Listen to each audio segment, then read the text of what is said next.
पंचकुंडलीय गायत्री महायज्ञ और वार्षिकोत्सवर पूर्णाहुति स्थानीय कैबल्य बजार स्थित गायत्री मंदिर परिसर में पंचकुंडलीय गायत्री महायज्ञ और वार्षिक उत्सवर आज पूर्णाहुति अनुष्ठित होइछि।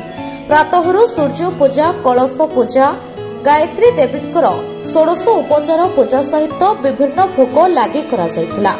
परे यज्ञ करा जाई पूर्णाहुति अनुष्ठित होइतिला। एही पूर्णाहुति समय आखपाख अंचलर बहु भक्त उपस्थित रही गायत्री देवींकर आशीष लाभ करने सहित प्रसाद सेवन करथिले।